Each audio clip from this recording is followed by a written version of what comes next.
데살로니가전서 5장 12절에서 18절까지 말씀이 되겠습니다. 형제들아, 우리가 너희에게 구하노니 너희 가운데서 수고하고 주 안에서 너희를 다스리며 권하는 자들을 너희가 알고,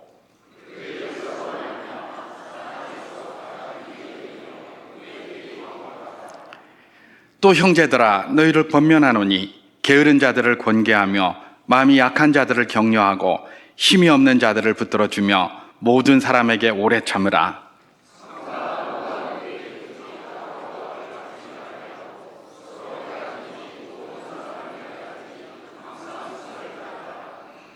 항상 기뻐하라. 범사에 감사하라. 이것이 그리스도 예수 안에서 너희를 향하신 하나님의 뜻이니라. 아멘. 유대의 로시라 하캄임. 로시 그러면 머리입니다. 머리. 그다음에 하캄 그러면 지혜롭다인데, 하캄임 그러면 지혜로운 사람들이라는 뜻인데요. 로시라 하캄임, 지혜로운 자의 머리라는 그런 별명이 붙은 사람이 있었습니다. 그 사람이 뭐냐면 아키바 벤 요셉이라는 사람입니다. 요셉의 아들 아키바라는 의미인 아키바 벤 요셉이라는 사람인데, 이 랍비는 굉장히 유명한 사람이었는데, 로마의 제정 하드리안 황제 때에 유대의 3차 반란이 일어납니다.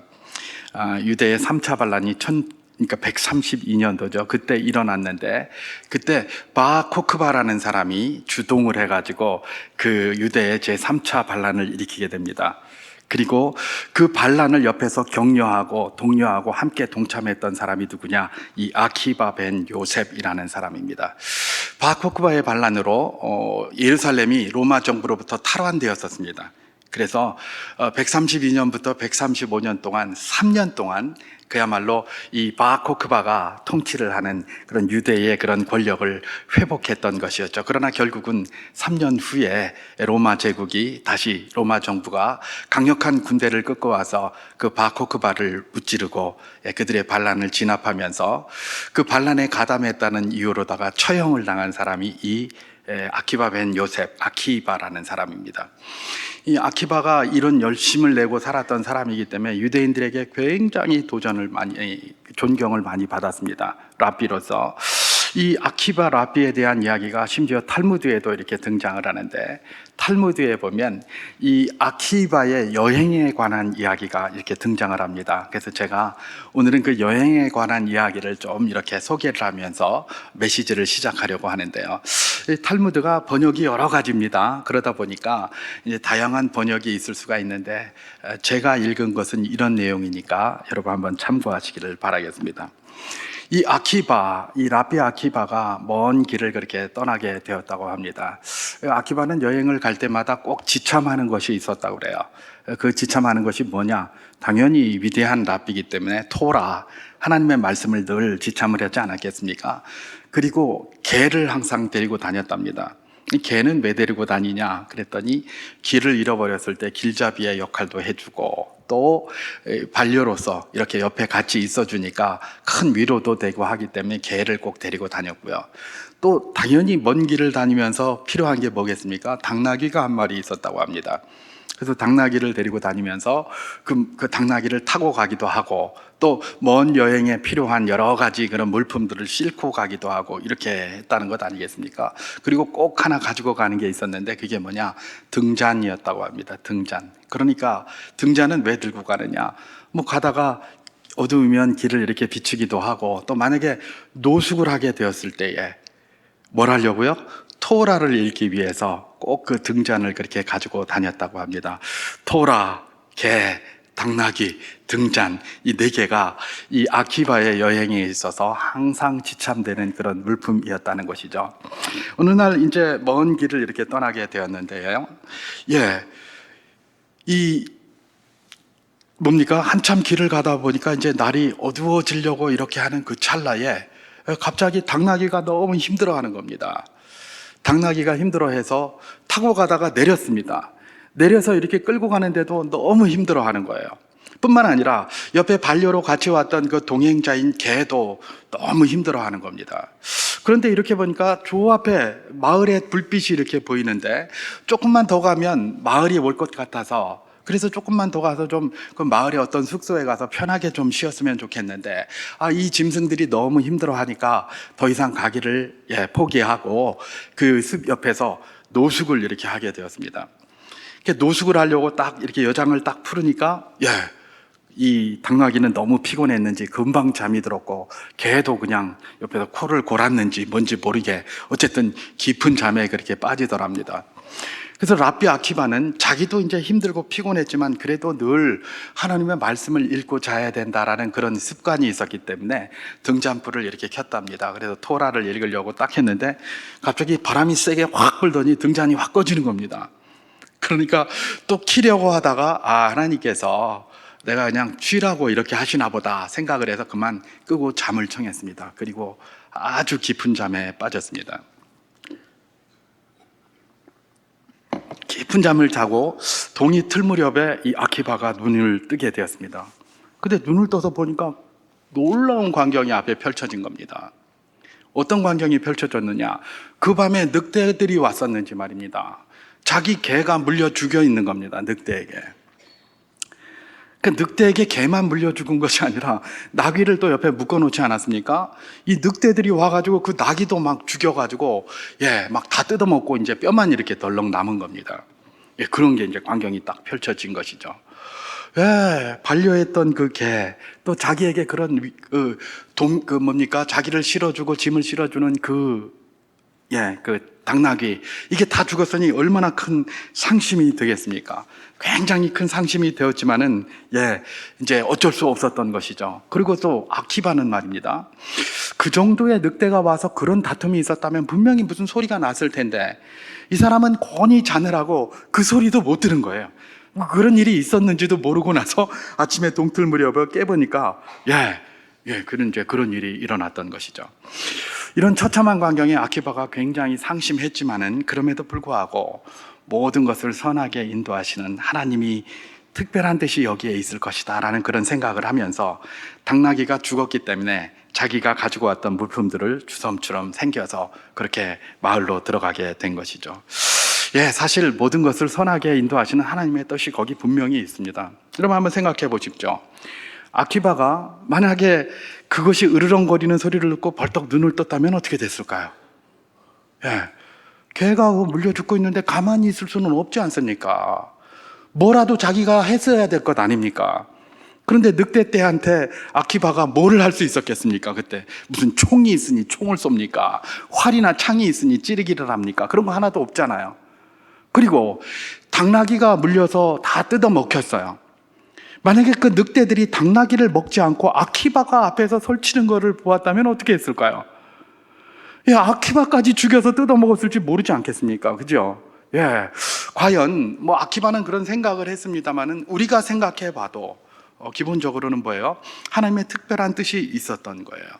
자, 어쨌든지 간에 아키바는 그런 거 생각까지는 안 하고 그렇게 마을로 딱 들어갔습니다. 근데 마을로 들어갔더니 아주 처참하고 놀라운 광경이 그 마을에 펼쳐져 있었습니다. 모든 그 사람들이 다 죽어 있고요. 시체가 막 즐비하고 불에 타서 불이 나고 있는 겁니다. 그런데 그 옆에 한 여인이 막 슬퍼하면서 흐느껴서 울고 있어요. 그래서 그 여인한테 가서 물었습니다. 이게 어찌된 일입니까? 어제 내가 보니까 불도 환하고 굉장히 그러던데요. 그랬는데 이 여인 하는 말이 어제 큰 도적대가 우리 마을을 습격을 했습니다. 그래서 저는 간신히 도망가가지고 숨어 있다가 지금 나와 보니 모든 사람들이 다 죽어 있고 마을은 이래 불에 타 있습니다 라고 하면서 흐느껴 울더랍니다. 그래서 아키바가 그녀를 위로를 하고 자기가 가지고 있는 물품 중에서 일부를 그녀한테 주고 그렇게 이제 떠나게 된 것이죠. 길을 떠나면서 생각을 한 겁니다. 만약에 이건 자기가 이제 직접 생각한 거라고 거기 기록이 되어 있는 것이죠. 만약에 아키바의 등잔이 꺼지지 않았다면 그러면 어떻게 됐을까? 그 도적대가 와가지고 저기도 뭐 있네? 하고 와서 죽였을 것 아닙니까? 그죠? 그 불빛을 보고 아키바를 발견했을 것이고, 만약에 개가 죽지 않고 살아 있었다면 어떻게 했겠습니까? 그 소란에 개가 막 짖었을 것 아닙니까? 그러니까 그걸 듣고 또 도적대가 왔을 테고, 또 당나귀가 뭐 소리를 지르고 이렇게 했었다면 그야말로 늑대 때보다 더한 도적대한테 이제 맞아서 죽었을 그런 판이죠. 그래서 아키바는 비록 개가 죽고 당나귀가 그렇게 죽는 그런 상심스러운 일을 당했지만 하나님이 아키바를 보호하시기 위한 그런 뜻이 있었다라는 것들을, 이 일련의 과정들을 생각하면서 아키바가 깨닫게 된 겁니다. 그러면서 계속해서 길을 가면서 아키바가 그랬다고 하죠. 사람들을, 여러 사람을 만납니다. 그 중에는 여러 가지 어려움을 가지고 상심된 자리에 있는 그런 사람도 있고 눈물 흘리는 사람도 있었는데, 그 만나는 사람들 가운데 아키바가 항상 위로를 했다고 그래요. 내가 오면서 이런 일을 겪었다. 이런 일에는 다 하나님의 뜻이 있을 것이다. 그러니까 너무 상심하지 말고 감사하는 삶을 좀 살아라 라고 하면서 그렇게 설파하면서 남은 여행들을 진행했다라는 게 그 탈무드의 기록입니다. 여러분, 오늘은 우리가 잘 알고 있는 것처럼 추수감사주일입니다. 요즘 우리 데살로니가 전서로 그렇게 큐티를 하고 있는데요. 보통 큐티책은 여러분들도 이제 보셔서 알겠습니다만은 주중의 본문하고 주일 본문이 좀 다릅니다. 우리 큐티책이, 그죠? 복 있는 사람이 그래요. 그래서 보통은 이제 주중 본문을 이렇게 하다가 주일은 다른 책이 이렇게 들어와 있고 그런데 요번에 본문은 이렇게 보니까 주중에도 데살로니가 전서고 또 주일 오늘도 아마 감사절이라서 그랬던 것 같습니다. 오늘 우리가 읽은 이 본문이 그 부분의 일부인데 똑같이 이 데살로니가 전서 본문이 있더라고요. 사실 제가 몇 년 전에 이 본문을 가지고 감사절 설교를 이미 했고, 또 평소에 이렇게 메시지를 전할 때도 이 본문을 많이 인용했기 때문에 좀 다른 거를 한번 해볼까 이렇게 생각을 하면서 막 찾다가 큐티책을 보니까 똑같길래 에이, 이게 하나님의 뜻인가 보다. 그래서 그냥 똑같이 그 본문을 그대로 그 중에 일부를 이렇게 뽑아서 우리가 발췌해서 읽었습니다. 오늘 본문을 이렇게 가만히 보면 사도 바울이 데살로니가 교회에게 그렇게 권면을 하는 내용으로 기록되어져 있습니다. 12절부터 이렇게 쭉 보면 너희들 다스리는 리더들하고 서로 잘 지내라. 그리고 서로 교인들끼리 서로 화목하라. 그리고 서로 게으른 자가 있으면 막 꾸짖지 말고 잘 격려하고 오래 참고 뭐 하라 이렇게 하면서 권면을 쭉 하고 있지 않습니까? 그리고 나서 우리가 너무나 잘 아는 세 가지의 명령을 하고 있습니다. 그게 뭡니까? 오늘 본문 데살로니가전서 5장 16절에서 18절 말씀을 제가 한번 봉독해 보도록 하겠습니다. 항상 기뻐하라, 쉬지 말고 기도하라, 범사에 감사하라. 이것이 그리스도 예수 안에서 너희를 향하신 하나님의 뜻이니라. 그렇게 얘기를 합니다. 이 세 가지 명령, 항상 기뻐하라, 쉬지 말고 기도하라, 범사에 감사하라 라고 명령을 하면서 이 세 가지의 명령이 뭐라고요? 하나님의 뜻이다 라고 그렇게 이야기를 하고 있습니다. 여러분, 이게 하나님의 뜻이다 라고 말하는 것은 무엇입니까? 이건 네가 반드시 실천해야 된다라는 겁니다. 그죠? 우리는 하나님의 뜻을 살피잖아요. 왜요? 실천하려고. 그런데 지금 하나님의 뜻이라고 사도 바울이 명백하게 이야기를 하고 있습니다. 그러니까 너희들이 다른 것도 해야 되지만은 이건 명백한 하나님의 뜻이니 이 명령은 반드시 수행해야 된다라고 말씀하시는 게 뭡니까? 항상 기뻐하라, 쉬지 말고 기도하라, 범사에 감사하라. 바로 그것인 것이죠. 근데 오늘은 특별히 추수감사주일이기 때문에 그 중에서 범사에 감사하라는 하나님의 명령을 붙들고 잠시 은혜를 그렇게 나눠보기를 원하는데요. 그렇습니다. 하나님의 백성은 범사에 항상 감사하는 그런 사람이어야 돼요. 감사를 하되 그냥 이런 감사가 아니라 범사에 감사해야 되는 겁니다. 그게 하나님의 백성입니다. 여러분, 우리가 좋을 때 우리 눈에 보기에 좋고 잘 되는 것 같고 이런 거에 감사한다면 굳이 하나님의 백성일 필요는 없습니다. 그죠? 누구든지 그래요. 자기가 하는 일, 자기가 뭘 하는 게 잘 풀리고 그러면 감사하게 돼 있고요. 자기 눈에 보기에 좋은 일이 잘 되고 있으면 감사하게 돼 있어요. 누구든지 그래요. 그건 하나님의 백성이든 아니든 믿음과 상관이 없어요. 누구든지 그래요. 그러면 하나님의 백성이 특별히 거룩하다고 하고 구별되었다고 하고 세상에서 구별된 존재라고 할 때에 그 특별함이 어디에 있습니까? 우리 눈에 보이는 대로 좋아 보이는 것만 감사하는 이런 것이 아니라 그 이면에도 있는 것이죠. 그래서 주님께서는 우리에게 그리스도인이라고 말씀하시고 우리에게 감사를 하되 뭐를 하라는 겁니까? 범사에 감사하라는 거예요. 네 눈에 좋아 보이는 일에도 감사하지만 좋아 보이지 않는 일이 있다고 할지라도 그래도 감사하라는 겁니다. 여러분, 특별히 감사절기를 주신 이유가 뭐겠습니까? 우리가 늘 이렇게 살아야 되지만 이게 잘 쉽지가 않아요. 왜냐하면 우리 본성에 잘 맞지가 않아서 그래요. 그래서 쉽지가 않기 때문에 감사절기를 주신 거예요. 감사절기를 주시면서 범사에 감사하라, 범사에 감사하라, 이걸 다시 한번 상기시켜 주시는 거예요. 절기라는 건 다른 게 아닙니다. 우리가 그렇게 살아야 되지만 자꾸 잊어버리잖아요. 잊어버리니까, 잊어버린 너희들이 이런 절기라도 감사절기니까 감사를 한번 생각해 보고 다시 한번 그 자리로 돌아가 보지 않을래라는 권면이라고 생각하면 틀리지 않습니다. 우리 하나님께서 우리에게 절기를 주신 이유가 그런 것 아니겠습니까? 우리가 범사에 감사하라는 하나님의 말씀이 있지만 우리는 본성상 잘 그러지 못하기 때문에 이런 절기에라도 바로 그것을 한번 찾아보라는 그런 메시지로 받으면 정확한 것입니다. 그렇습니다. 우리가 범사에 감사하는 이유, 그것이 하나님의 뜻인 이유가 바로 무엇이다? 하나님이 이걸 통해서 감사하는 삶을 살기를 원하시기 때문에 우리에게 요구하시는 것이죠. 자, 그렇다면 우리가 이런 생각을 한번 해볼 수가 있습니다. 왜 하나님은 자꾸 범사에 감사하라고 명령을 하시는 것일까? 그것도 그냥 안 하면 안 되는 하나님의 뜻이라고 말하면서 명령을 하시는 것일까? 그걸 우리가 한번 살펴볼 필요가 있습니다. 왜 하나님이 그러실까? 우리는 성경을 통해서 하나님이 명령을 하시는 이유를 여러 군데에서 발견하게 됩니다. 그 중에서 우리가 이제 대표적으로 한번 찾아볼 수 있는 본문이 있는데요. 하나님이 왜 우리에게 명령을 하시는가? 그 명령하시는 이유에 대해서 신명기 10장 12절과 13절에서는 이렇게 이야기를 하고 있습니다. 제가 한번 봉독해 보도록 하겠습니다. 이스라엘아, 내 하나님 여호와께서 내게 요구하시는 것이 무엇이냐? 곧 내 하나님 여호와를 경외하며 그의 모든 도를 행하고 그를 사랑하며 마음을 다하고 뜻을 다하여 내 하나님 여호와를 섬기고 내가 오늘 내 행복을 위하여 내게 명하는 여호와의 명령과 규례를 지킬 것이 아니냐, 이렇게 얘기를 합니다. 여러분, 하나님 명령 왜 하신다고요? 왜 규례를 주신다고요? 내 행복을 위하여 주신다고 하잖아요. 그죠? 여러분, 우리가 하나님이 우리에게 명령을 하셨다는 것은 다른 것 때문에 명령하신 게 아닙니다. 소위 오늘날 시쳇말로 갑질하려고 명령하는 거 아닙니다. 하나님이 우리한테 갑질하고 싶으셔서 명령하는 거 아니에요. 왜 명령하신다고요? 내 행복을 위하여 내가 명령을 한다. 내 행복을 위하여 내가 그렇게 한다라는 것입니다. 결국은 이게 하나님의 뜻이다라고 하면서 범사에 감사하라고 명령하는 것은 결국 그게 우리의 행복을 위하여 그렇게 한다는 겁니다.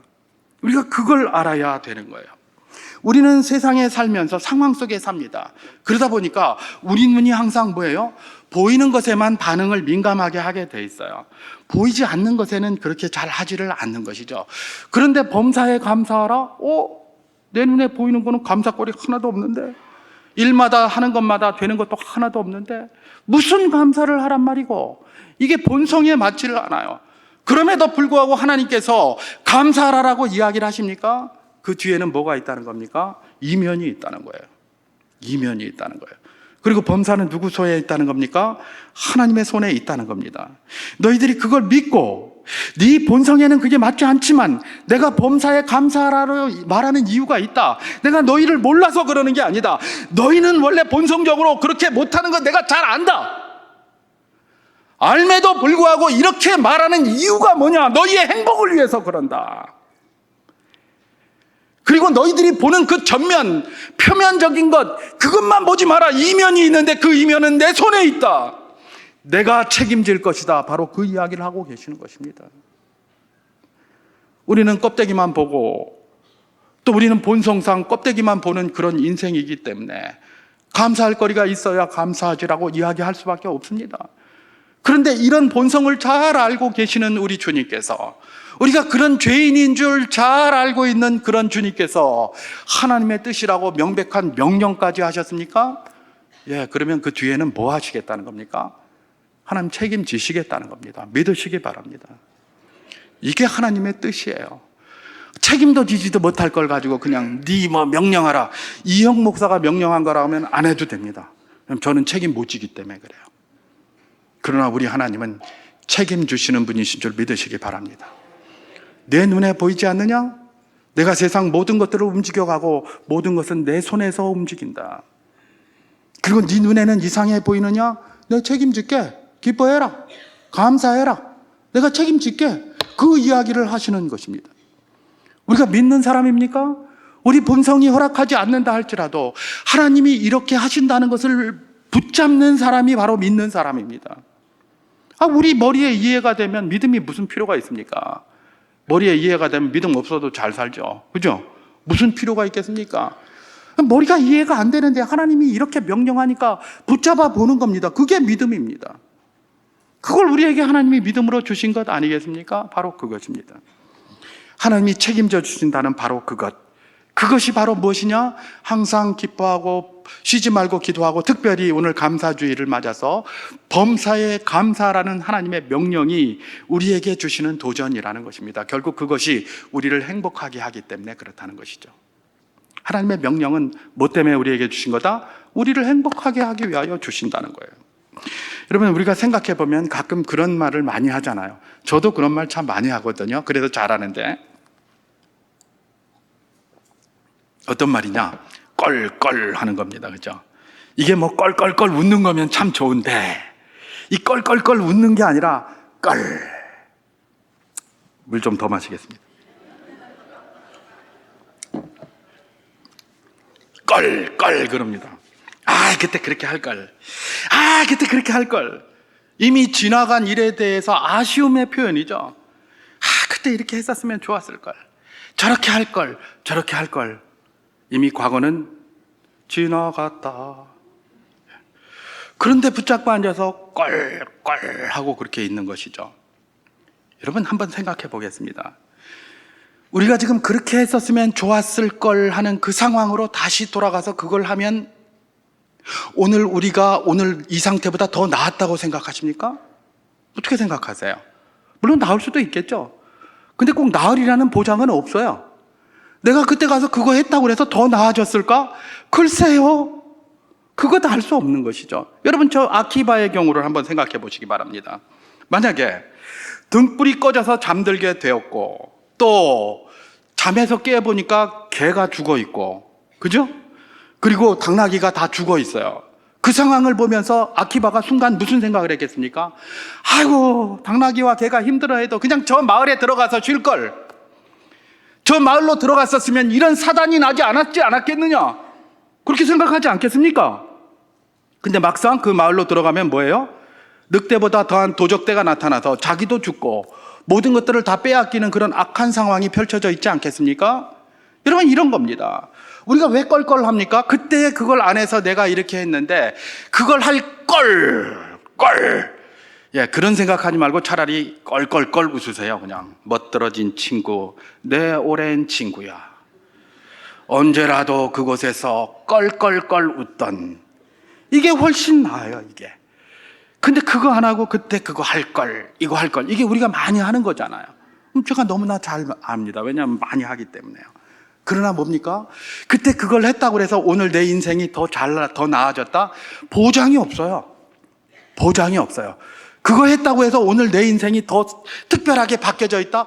보장 없어요. 우리가 지금 여기까지 왔습니까? 그러면 어떻게 하라는 겁니까? 여기에 있는 이 상황에 감사하라는 겁니다. 나에게 최선의 것이라고 생각하고 감사하며 살라는 겁니다. 그게 하나님이 우리에게 주시는 뜻이에요. 우리는 한치 앞을 알지 못합니다.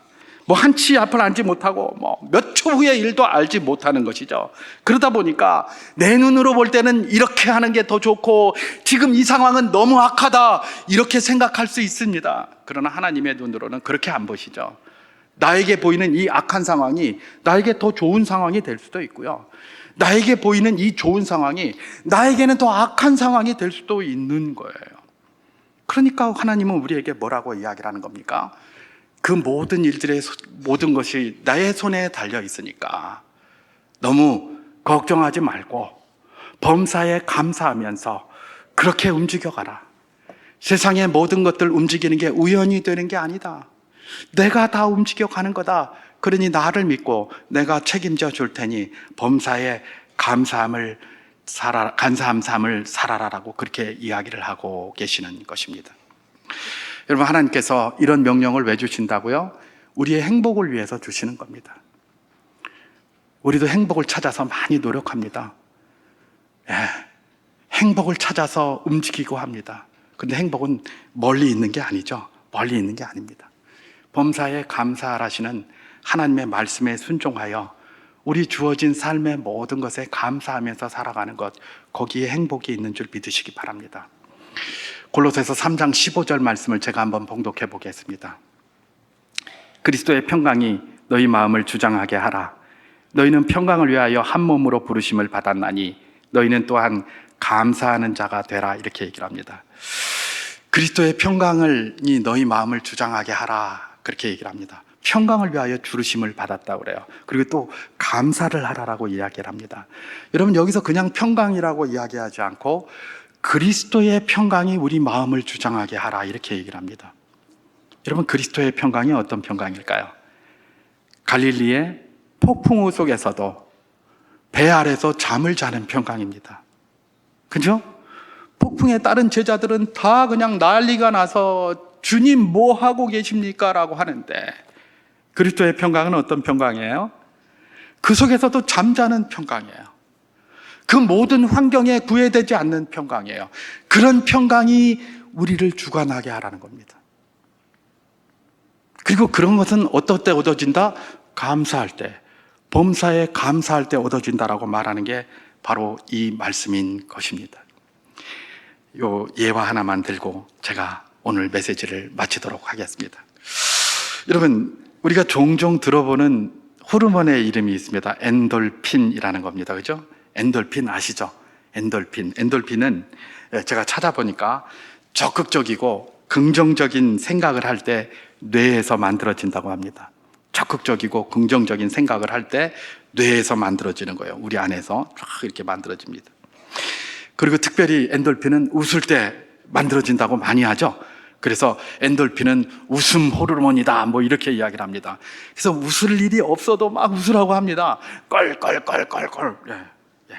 그런, 아까 그런 껄껄 말고, 웃는 껄껄 하라 그러죠. 그러면 이 엔돌핀이 많이 만들어진다고 그래요.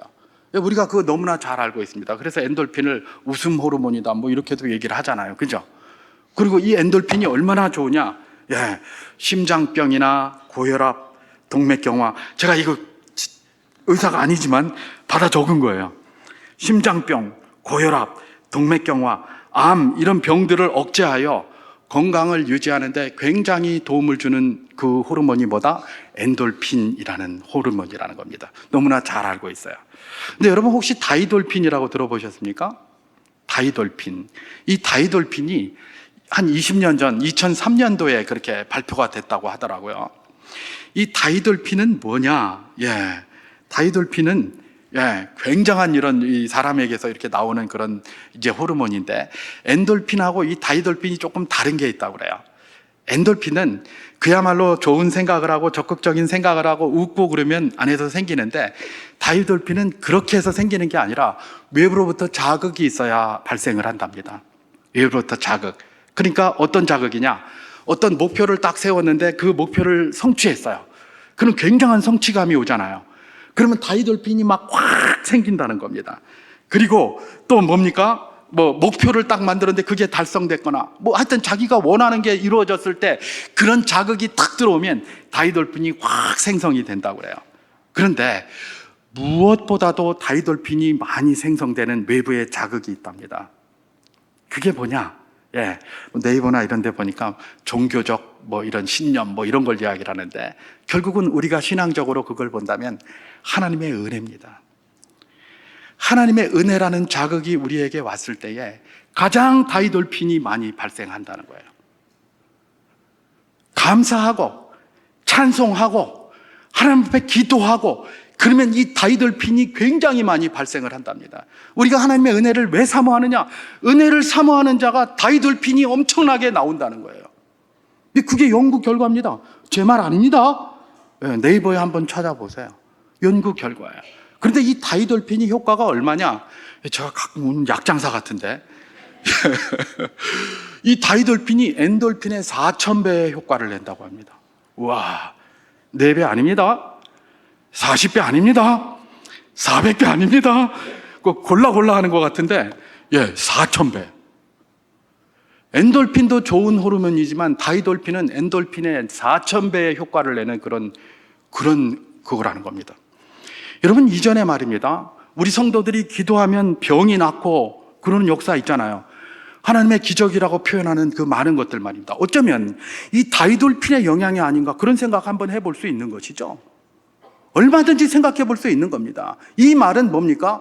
무슨 특별한 분이 와서 안수기도 해줘서 이런 차원이 아니라, 우리가 하나님의 은혜를 갈망하고 그 어디서든지 하나님의 은혜를 받으면 다이돌핀이 쏟아져 나오는 겁니다. 내가 무슨 목표를 달성하지 못해서 낙심하고 있습니까? 하나님의 은혜를 사모하십시오. 그러면 그걸로 찌그러졌던 그 다이돌핀이 하나님의 은혜를 사모함으로 더 충만히 우리 몸에서 나오는 겁니다. 그래가지고 건강이 회복되고요, 엔돌핀의 4000배의 효과를 이뤄낸다는 겁니다. 여러분, 이게 다 뭡니까? 하나님이 만드신 역사 아니겠습니까? 여러분, 하나님 은혜를 사모하고, 은혜를 사모하는 자는 그 입술에서 감사가 나오게 돼 있어요. 내가 지금 찌그러져 있습니까? 되는 게 하나도 없습니까? 이것저것 하나도 안 됩니까? 감사하라고 하지 않습니까? 감사해 보십시오. 그리고 은혜를 사모하십시오. 하나님 말씀 붙들고 기도함으로 말입니다. 그렇게 하면 우리가 말로 표현할 수 없는 하나님의 평강, 빌립보서 4장에서도 이야기하는 그 예수 그리스도께서 주시는 그 평강이 우리 마음과 생각을 지키시고 우리 건강도 확실하게 챙겨주실 줄 믿습니다. 2024년 이제 두어 달 남짓 남았습니다. 이 두어 달 남짓 남은 이 2024년 남은 기간 동안 그야말로 감사, 범사에 감사하라고 몸부림침으로 말미암아 다이돌핀도 쏟아내고, 범사가 우리가 건강해짐으로 말미암아 새롭게 보이는 많은 것들이 있지 않겠습니까? 건강해야 새로운 게 많이 보이잖아요, 그죠? 그런 것처럼 우리 범사가 아름답게 될 줄 믿습니다. 감사주의를 맞아 하나님, 내가 많은 것을 잊었지만 이 2024년 남은 기간 동안이라도 하나님 앞에 범사에 감사하는 삶을 살아서 주님이 주시는 다이돌핀으로 말미암아 건강도 회복하고 하나님의 은혜를 사모함으로 말미암아 범사에 역사하시는 하나님의 기적도 체험하는 복된 주의 백성 되게 하여 주시옵소서. 그렇게 기도하시는 복된 분들 다 될 수 있기를 우리 주님의 이름으로 축원합니다.